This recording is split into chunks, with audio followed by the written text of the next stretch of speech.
We got another one of them. Popping at the mouth or the side of his neck when he pouts. No argument, no rebuttal from. He ain't from my town, I don't know him, so I'm guessing he's a clown. Welcome to 3 Count Commentaries. This is your host, MagMongoSlade. So, NXT from July the 20th, 2021. Not my favorite episode of NXT, if we want to be honest. You could sleepwalk through this episode of NXT until the very end. You know, the very beginning and the very end. Everything else in the middle, not groundbreaking, not major, not all that important, if we're being honest. But I am called to do my mission of trying to recap these shows. So I'm going to do it. I'm going to do the best I can. So Samoa Joe is flaming mad. He's very mad at about getting choked out by Karrion Kross the previous week. And this show was all about, for a lot of people, for people who frequent the wrestling websites and everything, it's been a big time. The last 24 hours have been insane with all the reasons, people who know the real reason Karrion Kross got pinned. How it had to be a lesson from Vince McMahon that he didn't like what he saw when he went through the Performance Center. It had to be a punishment for Karrion Kross for his attitude and getting into it with some guys in backstage at NXT. That's also probably why they took away Scarlett. You know, there's a lot of things floating around. How much of it is true, we don't know. But that was the intrigue going around this episode, was what were they going to do with their unstoppable guy getting pinned just 12 hours before? What 12 hours? The day before. Certainly wasn't 12 hours. That's bad math. So let's start with that, because Samoa Joe was very angry, wanted him a piece of Karrion Kross. He was pacing all night looking for Karrion Kross. William Regal said, hey, that you know, the guy who got choked out last week was Samoa Joe, the referee, not Samoa Joe, NXT management. You can't go around picking fights. So then, you know, Samoa Joe was like, bullshit, man. I'm going to show you. And, you know, he doesn't have a neck. If he did, it would probably have veins in it. He was very mad. And he said that he's going to end this tonight, but it might not end peacefully. So the whole evening, you know, Samoa Joe is pacing, looking for Karrion Kross, going to get his hands on him. He even attacked a car that looks like Karrion Kross's car, and yanked a guy out of the car just to find out that it wasn't Karrion Kross. That Karrion Kross was already in the building. So, unable to find him, Samoa Joe goes to the ring after the main event, calls out Kross, says, get out here. Get yourself out here. Karrion Kross appears on the screen and says that, holds up the NXT championship and says, this is not the NXT that you left. This is not your playground anymore. It's mine. And this, the NXT Championship, means I can go anywhere I want. I can do anything that I want. And I can hurt anyone that I want. And the camera angle is, you know, is up. And it's, you know, making him look bigger because it's up. And then the camera kind of peels down a little bit. And you see that he has wrecked William Regal in the goddamn NXT parking lot. The war zone that is the NXT parking lot. They need to have security. I'm talking just patrol the parking lot. Just the parking lot. There's all sorts of bad things going on and reprehensible behavior going on in that NXT parking lot. Just all kind of nonsense going on over there. You know, like they need a patrol officer. You need like a Law and Order NXT parking lot. It is insane that everybody's getting into it in that goddamn parking lot. In any event, that's how we end the show, with Samoa Joe running, chasing after Karrion Kross as Kross drives away. And Joe is definitely upset that the man he respects so very much, Mr. William Regal, has been beat up by Karrion Kross, because Karrion Kross is out of control. He's out of control. That's the character. He's out of control. And Scarlett wasn't with him on this episode either. She wasn't there. So I guess they're just pretty much putting the X-nay on the whole Scarlett thing. Which, I heard some things. One of the things that I heard is that the whole thing with Scarlett is because somebody threw a water bottle. I think it was Adam Cole threw a water bottle and almost hit Scarlett. Wasn't that was on NXT, wasn't it? And then he blocked it with his body. And I guess he kind of took it personally. And I guess that's where all of these guys started attacking him on promos and stuff like that. I guess kind of quote unquote bang bang. They were shooting on him, I guess. But that's kind of another one of the gimmicks is now they're saying that Cross has heat in the NXT locker room. And that's probably why he's being pulled from the NXT locker room. Who knows? I don't know. We'll probably never know until somebody gets fired or until somebody gets into a position where they can talk about it. It'll probably be 2 or 3 years. Who knows? In any event, we're at the point now where this is Cross's farewell. I'm pretty sure he's probably going to be on Raw full time at least until he drops the belt. I know they did this with Kevin Owens. So there was a thing where you had Kevin Owens. He was on NXT and he was working Raw. It's probably going to be the same thing. But I do love this angle with William Regal. Only because it is so over the top that you can't go any further than that.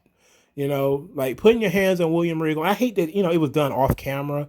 Which I say this is a visual medium. You should always want to see things. Like when Vader attacked Gorilla Monsoon, it looked so much better because we saw Gorilla Monsoon for years being a huge general manager guy, him being able to back guys down because of his size. But then Vader comes in and put the beats on Gorilla Monsoon, and you're like, wait a minute, nobody does that. And it had had more oomph to it because, nobody does that. But now what they try to do is they try to be, subtle. So instead of, William Regal getting beat up and getting choked out, which you could have shown William Regal getting choked out, they just show William Regal already dirty and somebody smudged some stuff on his forehead. Why would Cross smudge things on his forehead? I have no idea, but apparently he did. Apparently he smudged his forehead with things. In any event, Karrion Kross is out of control. Samoa Joe's got to be the guy to rein him in. It is a typical, chaos and order storyline. Samoa Joe, being actual NXT management, is responsible for maintaining order. And, Karrion Kross is pure chaos. He does what he wants to do, whatever he wants. William Regal didn't even know he was going to Raw. That's the only thing I mentioned when it comes to Raw. On that subject, I should have said this in my video because then I probably would have sounded a lot smarter. But I was saying shortly before the show that I wonder how they was going to handle the whole Karrion Kross losing on NXT thing. Losing on Raw.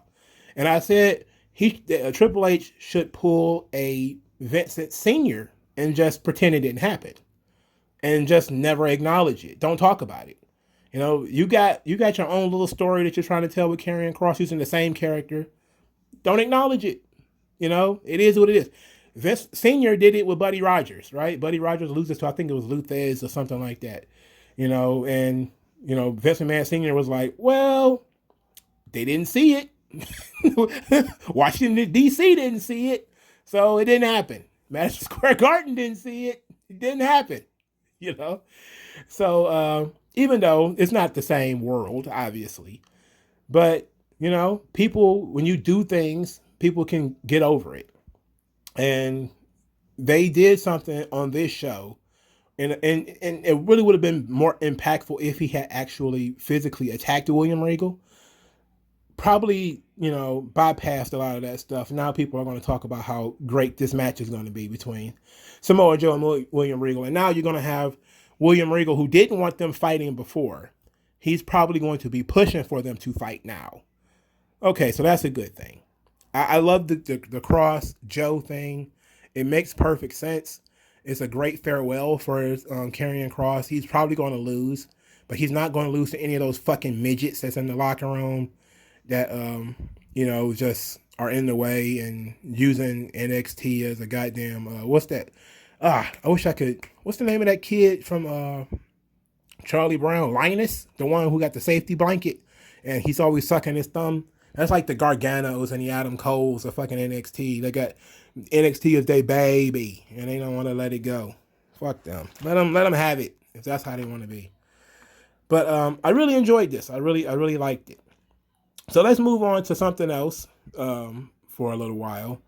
So after that, we get a promo from Xia Li, who talks about this being the biggest match of her life, and she's been waiting for this, and she's going to do to Raquel Gonzalez what she did to Mercedes Martinez, which is ironic because the opposite happened. Xia Li loses to Raquel Gonzalez for the NXT Women's Championship. A very rare occasion where you have a heel in Raquel Gonzalez versus a heel in Xia Li. And two of your hottest heels at that. Because Xia Li was essentially undefeated up until this point, since her rebirth. And Raquel Gonzalez had been on a roll since January. So, you kind of had to get it over. But Xia Li, before we get into the match, Xia Li was one of those people, along with Aaliyah, and along with some of the other NXT talents that had been working main event. And when she came out on this show and she didn't have Boa or Mei Ying with her, I was kind of like, she's probably getting called up. And then she lost this match, and I was like, she more than likely is getting called up. So I also wasn't thrilled when I saw her entrance. They had a dark match entrance for Xia Li. I was not thrilled with it. Of course, it was very plain. It was not the same ambiance as NXT. NXT tries to make these characters feel big and larger than life with these brilliant entrances, and then WWE takes it away. They just fuck it. Nobody knows who you are. What'd you get Smoke Machine for? Nobody. You don't need a smoke machine. Like it costs more in the budget. Like you ain't got a smoke machine in the building already for Alexa Bliss and shit. Anyway, Xia Li gets hurt in this match because Raquel Gonzalez does like a twisting Vader bomb, and it was pretty stiff. It was a pretty stiff move, and I think it probably just knocked the wind out of her, and she was out of it. Now the match itself up to that point was okay. It was all right. It wasn't the best match either one of them had ever had. It is two green performers trying to lead one another, which is an old school NXT thing that almost never works, because if Raquel Gonzalez is green, she doesn't know how to lead a match. Xia Li is green, she doesn't know how to lead a match. Who the fuck is leading the match? That's who's going to put the spots together. You're going to have to walk them through the match, like connect the dots. You could see sometimes, like, this kind of how it was with Tainara Conti when she was in NXT. You could see her counting her steps. You could see her going from move to move. She was very mechanical because she didn't know what she was doing, So in this match, it wasn't quite the same, but you could tell they were kind of waiting to see what each other were supposed to do. And they kind of covered up a little bit, but you could tell that this was the blind leading the blind, and they can do better, and they both have done better. But it's hard to tell a story when you have two heels, and Xia Li is undersized. She's small, especially compared to Raquel Gonzalez. And then the match was disturbed for several minutes because Raquel injured Xia Li. And then it was crazy because then the finish was, it's the Chiquita bomb or whatever they call it. Is it the Chiquita bomb? Chingoa bomb or whatever. And that injures the ribs and the body too. So she just took this huge bump, this huge twisting thing, and got the wind knocked out of her. And then she had to go straight into the finish after she recovered. She had to go straight into the finish, which was getting dropped in that same area. So, that was karma for Xia Li. I like Xia Li, but that was karma. She kind of earned that one after she booted Mercedes Martinez in the head. All right, so then the first match on the show was Diamond Mine was Roderick Strong and Tyler Rust losing to Kushida and Bobby Fish. This match was entirely too long. Diamond Mine is not off to a good start. It's not off to a good start. I don't think they have enough momentum behind them. There is seemingly some disappointment in what Diamond Mine is and what it is not, and what people kind of wanted it to be. But I think it's weird that they lost their second match. Or was it the third? It's their third match, because Roderick Strong had a match and Tyler Russ had a match, and it's now just a tag team match. So weird. But Kushida tapped out Rust. Okay, we'll see where this goes. But this match was too long, and I kind of was like, man, they must not have much else planned for the evening with this much time left. All right, so Cameron Grimes shows up to the show with LA Knight, and LA Knight demands that he get his bags, and he for starters he was driving LA Knight to the venue. Said they could have got there better if they'd have drove in his car, because he's still rich. Ain't no problem. LA Knight brought all these bags, just to be messing with Cameron Grimes. Drake Maverick comes out of nowhere and tries to help Cameron Grimes, and LA Knight tells him to beat it.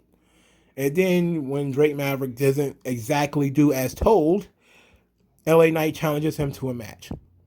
So they have the match later, and in stupid WWE fashion, LA Knight gets pinned by Drake Maverick because he was distracted because he was so busy trying to embarrass Cameron Grimes and force Cameron Grimes to hold up the $1 million title. And, he was positioning Cameron Grimes and all that kind of stuff. It was real dumb.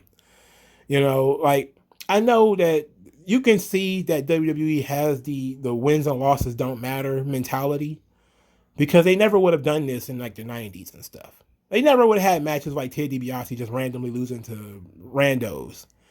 And they wouldn't have done no shit like that, But they doing it all the time now. It doesn't matter how your push is going. You're going to do random nonsense jobs. In any event, Drake Maverick won the match. So LA Knight jumps Drake Maverick after the match, beat him down, beat him up a little bit, and Cameron Grimes pulls LA Knight off of Drake Maverick. He doesn't want to watch that. He doesn't want to see that. He doesn't deserve this. So LA Knight, being a man of bad attitude that he is, demands that Cameron Grimes hit Drake Maverick. He's ordering him to hit him.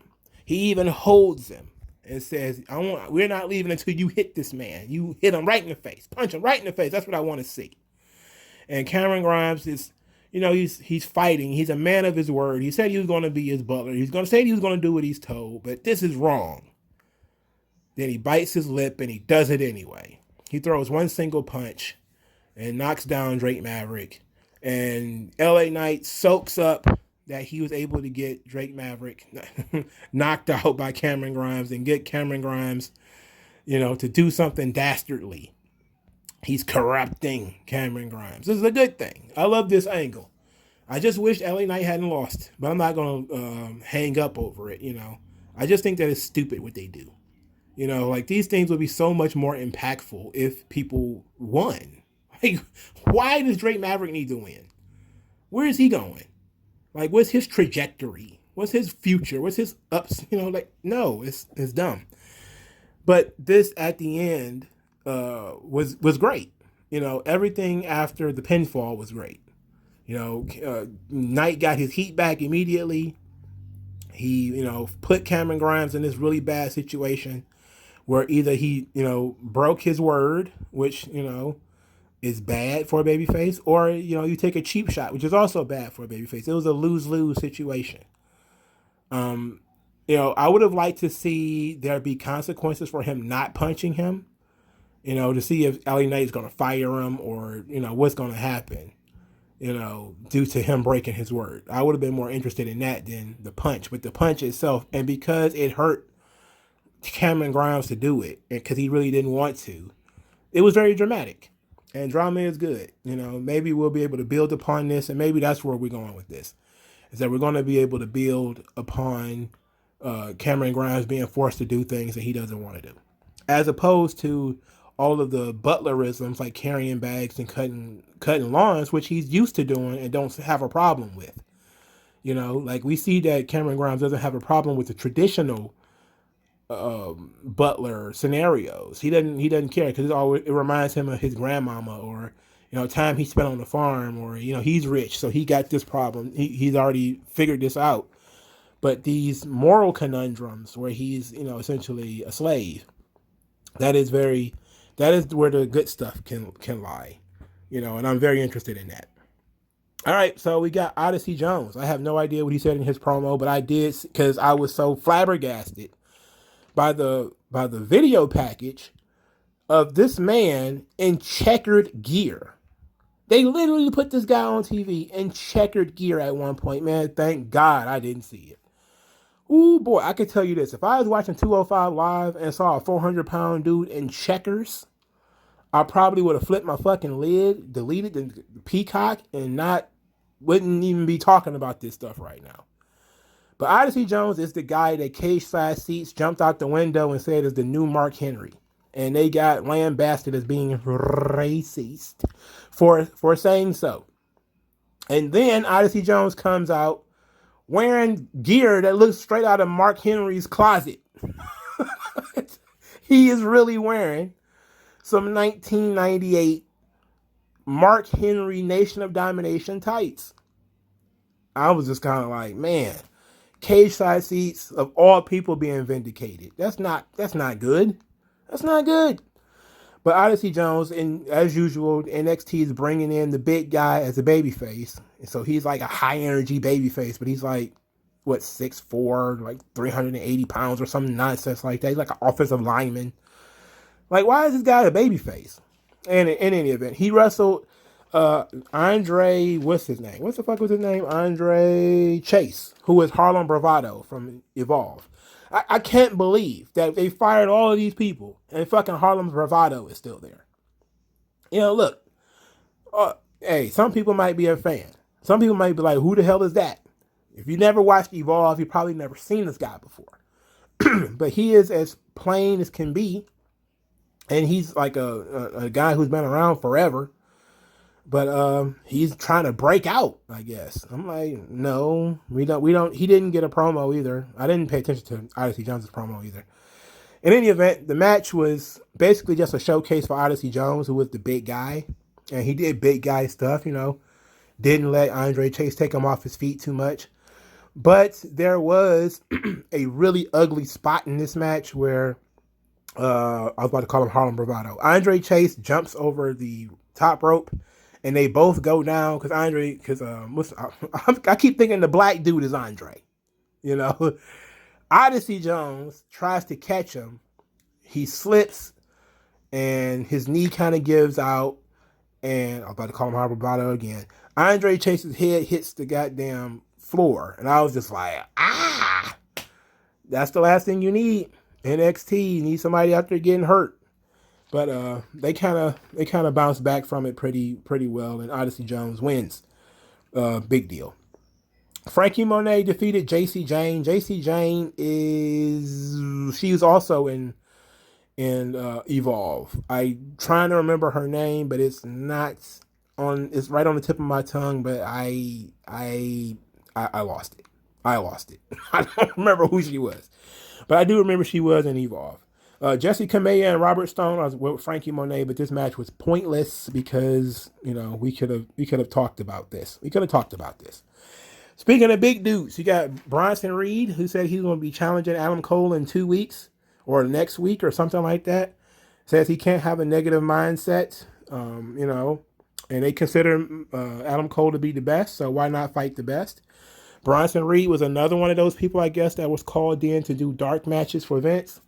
And then the moment we heard about, these guys are doing dark matches, all of them started losing, right? Tony Storm was one of those people who I guess had got called in to do dark matches for Vince.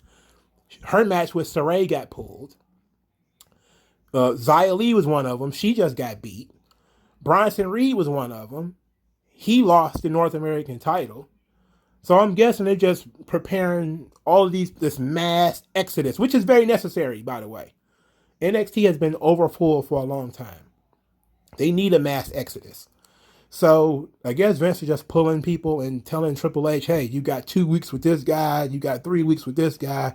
I'm taking them right now, however it goes. But that's also why they pushed back the draft. There was supposed to have been a draft, I think, before SummerSlam or shortly thereafter, but it got pushed back to October.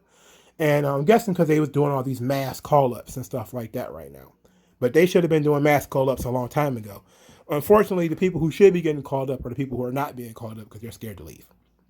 All right, so Austin Theory wrestled Kyle O'Reilly. Johnny Gargano said that, he had to wrestle this match by himself. He had to go it alone. Because Johnny Gargano had to go it alone against Karrion Kross, so Austin Theory's got to go it alone against Kyle O'Reilly, and this match was entirely too long. It's too long. The match was too long. Now, the in-ring work was fine. I enjoyed Austin Theory. I enjoyed him in Evolve. He also did very good in Evolve. He probably would be on the main roster, probably getting a decent push if it hadn't been for all that bullshit that took place outside of the ring. He probably would be in a better position right now than he was, at this point last year. Because he's very young. He's like 21 or 22, maybe 25 at the oldest. Like, he's a very young guy.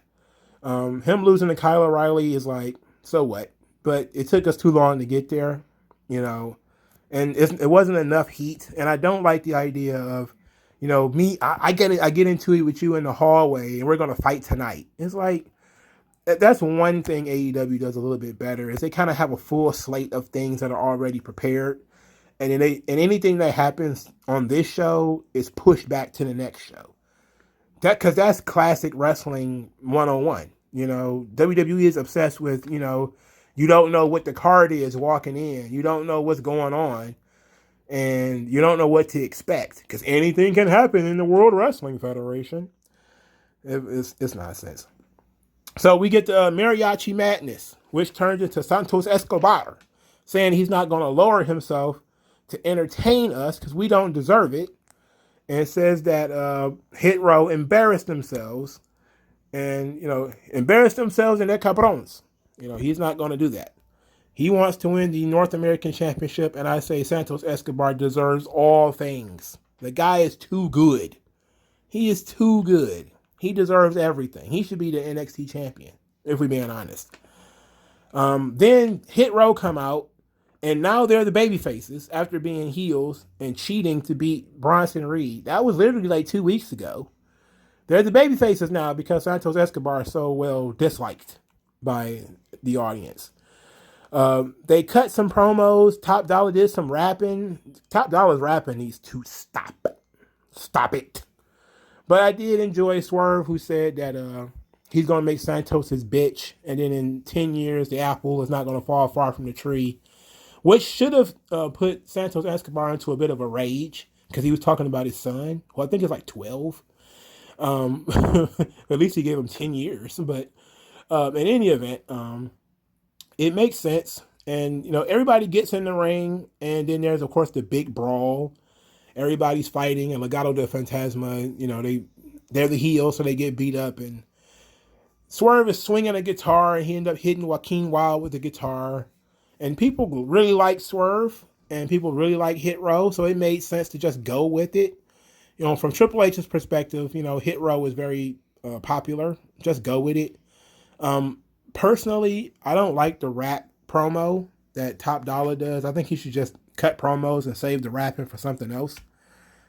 Special occasions. I think if you break things out on special occasions, they mean more.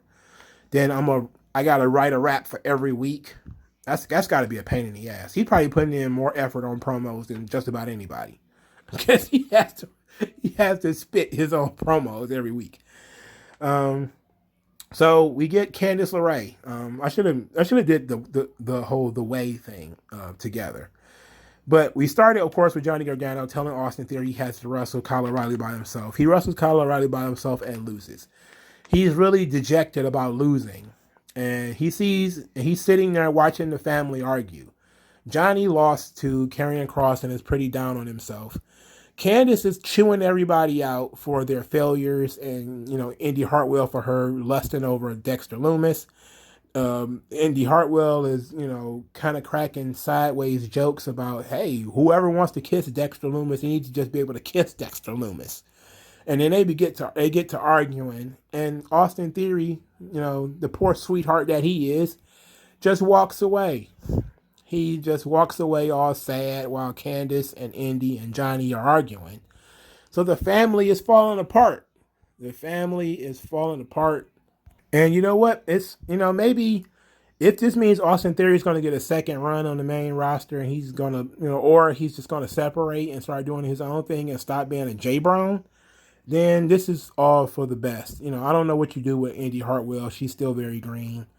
Of course, you can't break up Candace and Johnny. They're actually married, a couple of married virgins, sleep in separate beds, and they probably Eskimo kiss more than anything. But I didn't really like the way that I did kind of find them, some of the stuff they were doing funny. Now I'm just kind of like, we've been going in different directions for a while now with the way where Candace is clearly still a heel, while Indy is becoming more of a baby face, and Johnny was becoming more of a baby face, and Austin Theory was becoming more of a baby face. So there has to be some tension there already anyway. And then, weird things happen with the tag team titles, and because they lost the tag team belts, and then Candace lost her feud with Tegan Knox because Tegan Knox got pulled. And then they also lost their feud with Shotzi and Ember because Shotzi got pulled. So I'm guessing they just kind of like, fuck it, break them up. Or at least let's add some tension to their relationship. Okay, whatever. So the final thing is MSK being absolutely boring and devoid of charisma. And we see that Imperium is back on the scene, and Imperium wants a piece of MSK. And the interesting thing here is that Imperium talked about the state of the tag team division. And they talked about hand signs being everywhere, and rappers who want to be famous, and immature champions, and all of these different things that are, abhorrent to Imperium and their concept of the mat being sacred. I love Imperium. Like I said, they have a mission. I love when heels or baby faces have a goal, a stated goal that's something other than I want to be world champion. It's like, that's fine. But we need to be able to have other likes and dislikes and other things that we're interested in. And they are interested in keeping and purifying, the mat. And I'm good with that. I think that would be great. Only if we use them and it actually worked, they might actually get over, because they can work, and they don't need Walter. Walter is a big piece of the pie, trust me. But they're in a position where Bartel can talk and he has the look where he can get over being a snob. But you have to give them time to grow and give them time to work, and let's see if they actually get it this time. Pete Dunne cut a promo or what he does. I don't know why the English is so bad at talking in English. I'm the baddest man in NXT. And some more stuff. I'm the best technical wrestler in NXT. And anyway, he says they're going to fight. Him and Oni Lorcan are going to fight Ciampa and Thatcher next week. I'm interested in that. But this episode of NXT was very, very, very bland. I would have loved it if they would have actually built a card. But I'm pretty sure they're in disarray because of all the call-ups and all the stuff that's happening. They losing a lot of big pieces. If you look at what NXT is doing or what happened to NXT, granted, some people like Aaliyah wasn't a big loss. But Toni Storm, you had something planned for her. You had something planned for Xia Li. You had something planned with Karrion Kross. You had something planned with Bronson Reed. You had something planned with Shotzi. You had something planned with Tegan. You had something planned for a lot of the people who are probably going to be leaving. And, now you have to almost completely rewrite who knows how many different weeks of TV. And this is the benefit of taping your shows. When you tape shows, you could have stuff in the can. And, if you need to drop something, you could just drop it. Or you could at least fulfill at least a month of it. When you do live TV every week, you run the risk of somebody getting hurt the day before, 2 days before, and not being able to do the match and whatever. And, that still could happen with the tapings too, I'm just saying. And I don't think NXT should be taped. I don't think wrestling should be taped that much anymore. I think the value in wrestling is in it being live. But So NXT wasn't as strong as it usually is this week. Hopefully it's better next week. But let me know what you guys think in the comment section below. Like, share, subscribe, donate. I'll talk to you guys later, man. Peace out. Tell me what's worse than learning all that you led to believe was all horse crap. They distort so quick.